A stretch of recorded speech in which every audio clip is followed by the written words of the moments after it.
I won't. Anybody. Just 8 minutes. Hey, everybody. Welcome to the entire IMMPact litigation team. We're here. Greg, you look sunny and well rested from a ride across Iowa in blistering heat. Well, tired. I don't know if rested is the right word. And Aaron, you have just back from Peru. And now, did you stay in Lima or did you go do fun stuff too? We were in Lima and within an hour south of Lima at some of the beaches down there. So awesome. Yeah. You didn't go to the sand dunes, little. We didn't end up doing it. No, not this trip. Awesome. Yeah. And Jesse, I heard you went to Jersey. I don't know if that's true. No, I am going on vacation. I never go on vacation, but I'm going to Cooperstown, New York for a baseball team. Are you really? That's That cool. is the coolest experience with kids. Are your kids playing? My boys are playing. Yeah, they're So two it's- 12-year-olds. They're playing with the Blackjacks. They're so excited, and we are excited. It is a life remembering, amazing experience. Yeah, they are. I love it. And Cooperstown in August, is there a better place? I don't think so. Well, I got to bike through Herbert Hoover's hometown, so Oh. that sounds like the equivalent. I think it's a little different than Iowa as I'm this time of year. No, Cooperstown is a beautiful, beautiful, quintessential upstate New York town. And the Baseball Hall of Fame is it. It's just amazing. Yeah, we're And I will tell you that the oldest 9-hole golf course in America is just outside of Cooperstown. Is that right? Yep. It's a links course. It's great. It's a beautiful little course. So anyway, we're here and we want to talk about 601. Let's start with 601 first, Aaron, because this will keep our people waiting on the 601A. But we just received a change of judge, didn't we? We did. So this was originally with Judge Zwart, and now we are with Chief Judge Rossiter. So he's an Obama-appointed judge. He has the briefing on the motion to dismiss in front of him, and he'll decide whether he wants to have a hearing on it, whether he wants to make a decision on it, how he wants to handle the case. So this just came in. I doubt he's spent any time with it yet. So we'll see what he wants to do next. Yeah, it would be nice if he let us do oral argument, because I think even though I think our briefs are fantastic, it's easier to say no when you don't know anybody, right? It just is no, we don't do that. Thank you very much. But when you've had to stare the lawyers in the face, and frankly, I just think we have a better argument. We have a great argument on this case. So, well, on all of these cases, these delay cases, the logical end of the government's argument just doesn't make sense. That you can accept hundreds or thousands of dollars and then just never assign anybody to process the case. Just do nothing. So that's our update. It's not much of an update, but the good news is a judge is assigned, and he is a judge we've had before. Is that right, Aaron? He had, very briefly, he had some of the Chakrabarty cases that were distributed to Nebraska from Maryland. But I think he had those for a matter of days. I don't have the exact timeline. And he had them after October 1. Correct. So, he didn't really have a choice, honestly. Yeah. So we don't really know how he's going to rule, but he is an Obama appointee, and we hold out hope. But so was the judge in Nevada in the 601A delay litigation case that ended up denying relief to that one plaintiff who is now on appeal to the Ninth Circuit. I wish they hadn't taken that appeal. Damn. So where are we, Jess, on our 601A delay litigation?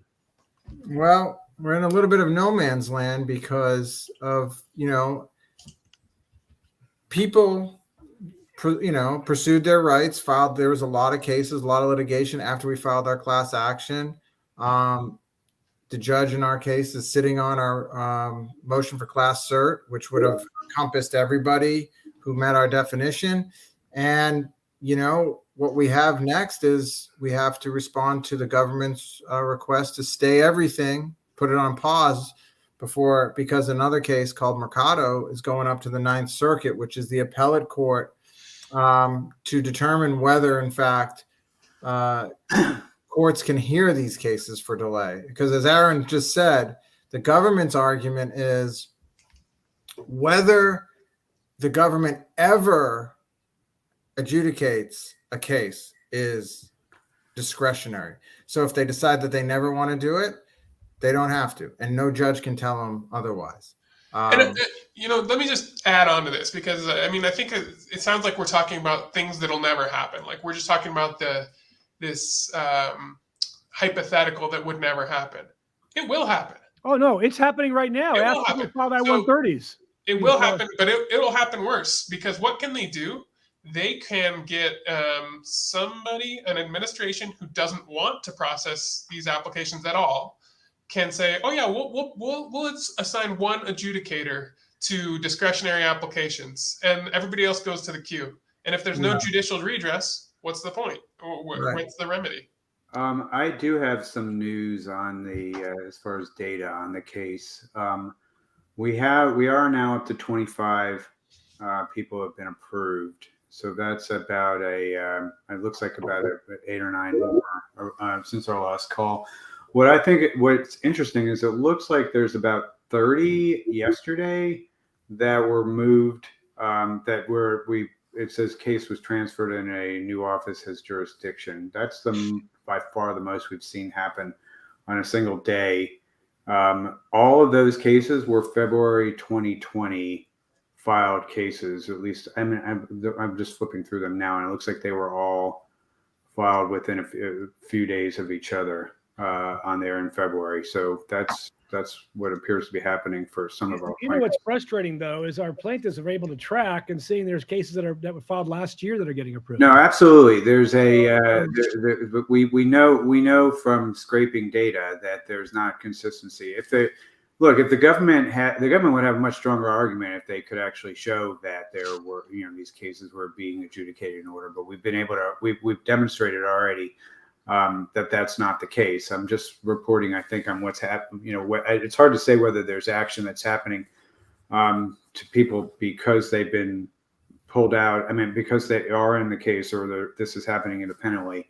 But I did want to share where we're seeing activity in these cases. Well, it's good that we're seeing activity, and that's great for those people. But we want all of our plaintiffs approved, and we just want immigration to do their job. Now, when they say that it's transferred to a new office, that's probably the Hart Service Center. Service Center, probably. Right. It's not an actual transfer of a file, like a physical transfer. We think all that's happening is that something's changed, that it's been reclassified in the system, and it's showing as a transfer, even though it's the same examiner.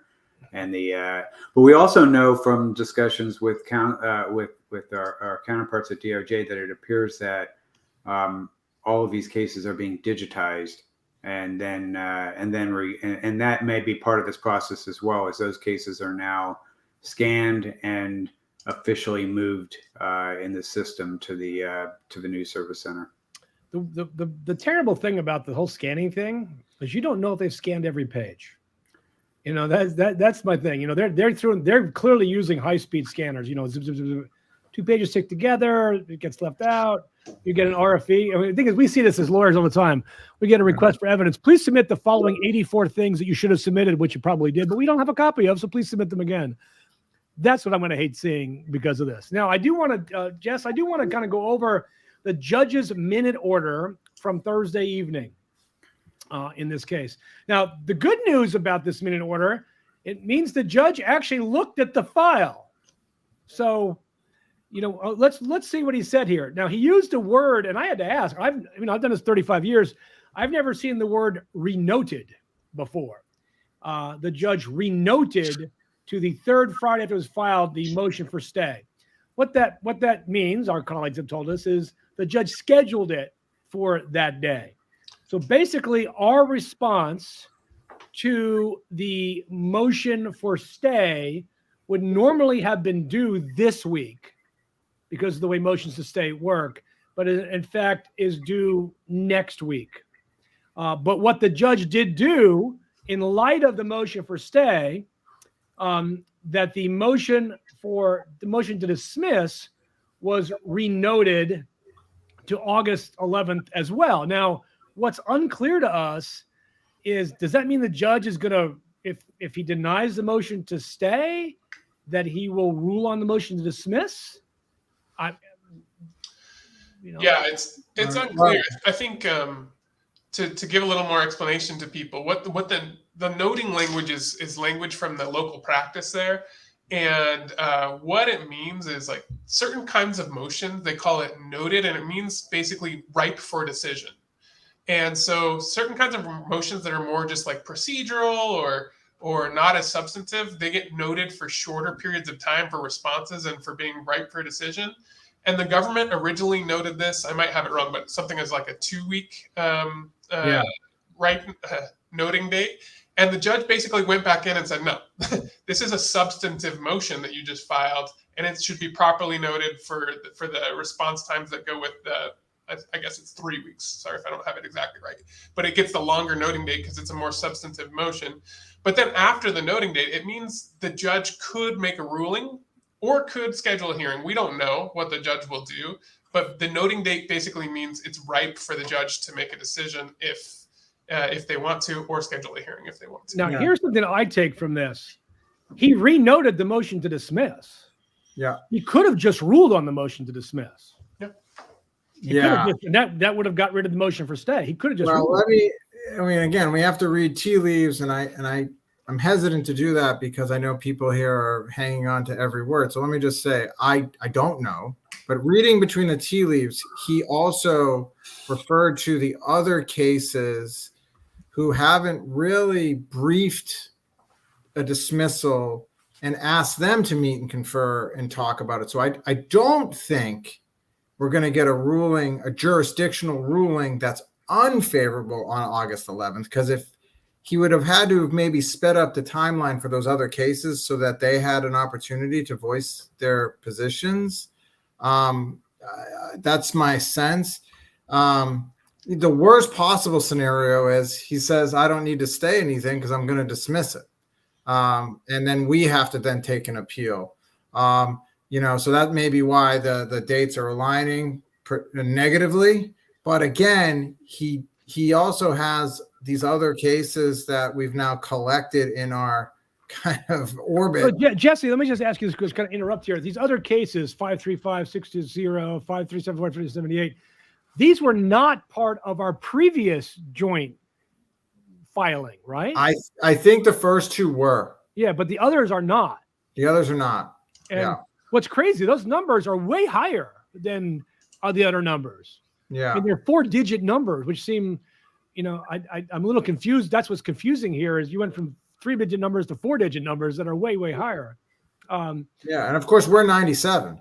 Yeah, I know. So it's what's unclear here is where these. I'm just confused. I'm confused by this. So did the judge then join each of these parties into this suit? It's very confusing. It's very confusing, and we get it. It's easy for us, and we know how to do this stuff. And what he asked the court, what he asked these other parties to do, and I guess it was because 2 of the parties were part of our suit. The obligation is on them to then reach out to the other plaintiffs in these other cases to meet and confer and submit an identical joint status report regarding their views on the pending motion for resolutions under Mercado. It's very strange. Now, the last thing there is the parties are directed to notify the court of additional related cases. We, of course, have no way of knowing that they're related cases. We have no way of knowing, unless we filed them. So I presume that's directed to the government to let the judge know if anything's been filed. So I thought it was important to cover this because in the Facebook group that a lot of our plaintiffs have, there was chatter about this, and I want to make sure we address that issue because it's important. It's also very confusing for anybody, even lawyers. I will say one of the other things that could, again, I'm speculating, which I shouldn't do, but I'm going to do it. We're on StreamYard here. He could certify the class. And to say certify and stay, meaning like maybe preclude further suits from being filed because he would say, hey, you're part of a class. There's no need to file additional, and, government notice that there's a certified class so we can stop the district court litigation before. I can't imagine he's thinking that way, the judge, but. Well, what he wrote here is the motion to certify classes stayed pending the court's decision on the motion to dismiss. And so presumptively, if he denies the motion for stay, then he can get to the motion to dismiss, and then he can get to the motion to certify class. That's kind of the order I see this here. Yeah, I don't know. Can I also mention just a couple more things on the data before Yes. we move on? So one thing that's interesting is now only 8 plaintiffs are not either showing that their case was transferred or approved. The other 8 are 5 expedite denials and then a name update and an RFE being sent. So it looks like the transfers, I mean, in theory, but some people have been transferred multiple times. So Well, I think they're transferred to the place that does the scanning. right. So I'm just letting you know that that's good news, though, right? Right. The other thing is the 8 cases that got approved last week were all December 2019 or January 2020 cases. So, if I was trying to speculate, it would probably be to try and get our plaintiffs in the posted processing time that they're showing online, which I guess is 44 months on there, at least for Nebraska. And that may be kind of what their strategy is to show that our plaintiffs are not taking longer than the posted processing times. But, part of our argument is that the posted processing times per se are unreasonable, that they would be taking 44 months. That's just unreasonable for everybody, which is why we're trying to. The thing is, this is supposed to be 80% of the cases take this long. Right. At this point, we have no 2019 cases left, right? I'll have to look, but one of the 2019, fiscal year 2019, yes. Yeah, we have no fiscal year 2019 cases left. So calendar year 2019, there may be a few. So 44 and a half months going back from today, it's 3.5 years, just a little 3 years and 3/4 of a year, right? 2/3 of a year. It gets us back to 2019. So is that 2019 or is that 2020? June. Yeah, it would be summer 2020 would be 3 years. So 3.5 years would be beginning of 2020.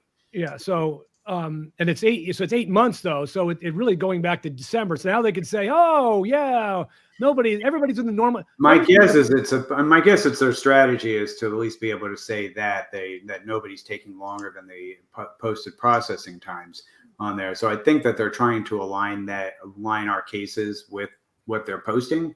You're presuming they have a strategy. Wow. You know what happens when we presume. All right. The next thing I want to touch base on is the EB-5 litigation. I actually took a deep dive into our talking about our discovery a little bit a couple weeks ago, and I also did it on my own podcast about just looking at the numbers that we can release, because we can't release all of the discovery that we have, but we could release some of it.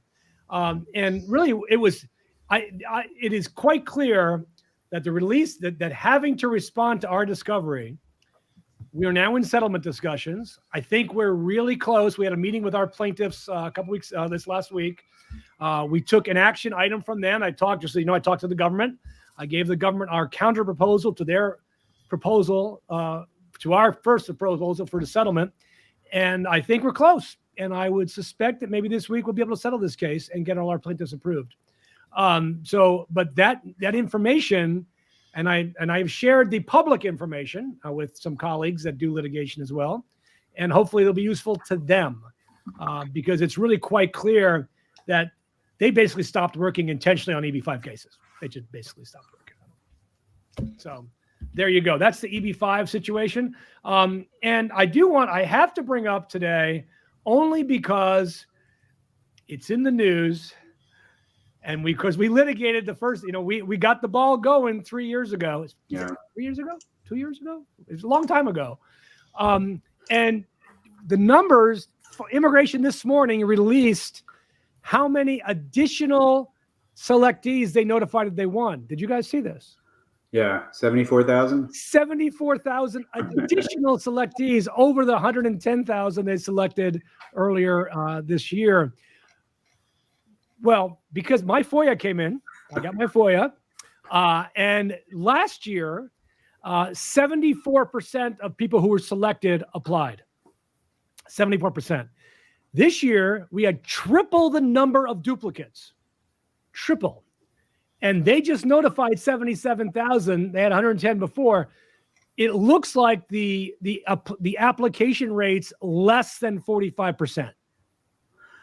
Yeah, That's the I mean, 40. to their credit, I guess their deterrence, but with some of the enforcement that's been going on, my guess is a lot of people are not applying because they're pretty nervous about what happens when they bring their case forward. And that's their deterrence. They might catch you. They might not catch you. Yeah. I mean, our good friend John Wasden has been doing some really great work on LinkedIn talking about this, because they're making findings. They're making fraud findings against the Foreign National on duplicate filings. Right. No legal basis to do this. Well, they said in their comment that there's nothing per se illegal about it. That's when I was reading their memo this morning, they were saying now they're sort of like using this term abuse, where you are, and you have to, but it is possible to have more than one employer file for you and each offer be legitimate. And you basically saying, like, if you can get it approved, great on there. And it wasn't sort of some designed to try and improve your odds. So I'm not quite sure how USCIS is going to approve abuse other than just deterring people from applying altogether. Or they could follow your advice, Greg, and just fix the damn system, make it easier on everybody. There's a software fix for all of this. That would be the easiest thing that they could do. Think about how much money are they wasting by not fixing this? Yeah, it's like they're like a little child.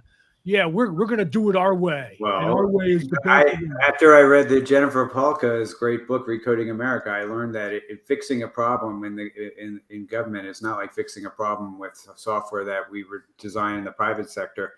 They have to go and actually have put it out for outside bidding, and there's a law in Congress that requires them to use outside contractors to do just about every piece of software work that they do, and it is quite a process. So my guess is they are probably seeing that as not as simple as we're seeing it, but that's unfortunate. Congress. I did want to mention one other thing. 4 months ago, we put a notice out that we were ready to do prevailing wage litigation because everybody was complaining about the Department of Labor taking 9 to 12 months to issue prevailing wages, which, by the way, they're still taking to issue prevailing wages, and nobody signed up. No employer wants to sue. So I guess everybody's happy with the status quo. Congratulations. Congratulations with that. Let's take a look at some of our questions here. We can scroll to the top. We've got Robert W. 140 pending cases of the U.S. only process. Oh, I think there's more than 140,000. I think their stats didn't their stats come out for the end of the second quarter?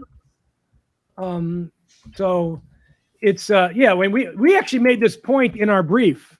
If you read one of the footnotes in the brief, we did a little statistical numerical analysis of, look, at this rate, at $6,000, 6,000 cases a year, it's forever. So yeah, we did make that point already. And I agree these delays are a joke. Lyons, good afternoon. Can you elaborate on the significance of July 28th deadline in the 601 case, please? So I'm going to pass it back to my good friend Aaron Hall. And he's going, what are you talking about, John? what July 28th deadline? Well, the deadline, I think there was to consent to a magistrate judge. Oh, okay. Yeah. This is Tiffany, by the way. Hi, Tiffany. Tiffany, we did not consent to a magistrate judge. And so that just means that a full federal judge will be handling the case, which is And the reason is why, Aaron? Why did we not consent to a magistrate in this particular case? Well, I mean, you can go back and forth. I mean, if you find a magistrate that you think is likely to rule for you, then that's great. But we wanted to have what we looked at all the judges and kind of in the hopper in Nebraska, and we decided that we thought our better chance was to be with a full judge. So, and we got the best judge we could get. That we think we could get. So, and the other thing is, if you use a magistrate, and either party doesn't like the magistrate's decision, you appeal to the district court judge. Right. So you're stuck. You're still stuck in district court. You don't. So it's. I generally, as a general rule, don't use magistrates, but for some cases they're great. Jamara, do you know where, date, time, of hearing date? Nope. No guess. There may never be a hearing. We don't know. Yeah. We're hoping after August 11th, there'll be some action. That's what we're hoping. Kiara, part of the March, my waiver was transferred third time, July 28th. Well, if you're in March 2020, and Greg, you're saying there appears to have worked on January 2020 cases. So it suggests that you should see some action. We should get some action soon. So my husband's case was transferred 28th, and again 31st. It may have been transferred to a scanner and then transferred back to the assignee. All right. These are so opaque. Can you imagine just it's just amazing. Why aren't they public about this? What are they hiding? I mean, we're going to send a strike team in to break into some examiner's house to steal their hard drive, to change the filing. I mean, what? Just tell the people what you're doing with these transfer notices. It's crazy. Yeah. No, I agree. And there's nothing wrong with, Chuck may be pointing out a flaw in digitization, but in general, I'm a fan of the whole process and moving it that way. I think that in the short term, there's some pain here as far as getting all this stuff in the system, but it should make it possible to get these cases approved more quickly in the medium to long term. The clerks, when will you enter your homeland? See, that's a great way to ask the question. Jesse, did you hear that we'll have a decision tomorrow? I get notice every day about decisions. I mean, again, I think I didn't hear it either. So. I think people seem to forget it. There's the decision, and then there's the issuance of a visa, and there's going to be more time in there. So if again, the decision has to be also a favorable one, and so and there has to be no further appeal. Yeah, so, there's always Supreme Court, and I'm telling you, if they lose, if they went this far, they're going to file for cert. Well, I mean, the thing about it is too. And people I get like an emoji with like the one tear that comes down on when people DM me on Twitter, and I'm just like, the best advice I can give you is the truth, man. And the truth is this, we don't know, nobody knows when it comes. We still have a long road to walk down together. If there was a way we could help you, we would. That's it. And that's just the way it is. So T. Lyons said the ruling in Mishra versus Chadu in favor of a plaintiffs will assist our case occurring in the Washington district. So this one was actually a settlement. And so I don't think that it's going to. It's not a ruling. Yeah. No, unfortunately. So it doesn't really help. And this is what the government does, right? If they know they're going to lose, they settle because they don't want that.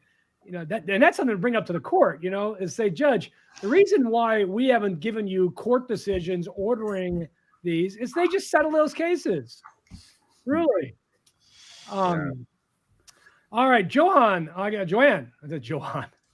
I'm spending too much time on Johan. Joanne. We got transferred in their office. Guys lied at the end of the day. Again, it's not a bad sign that somebody's physically touching your file.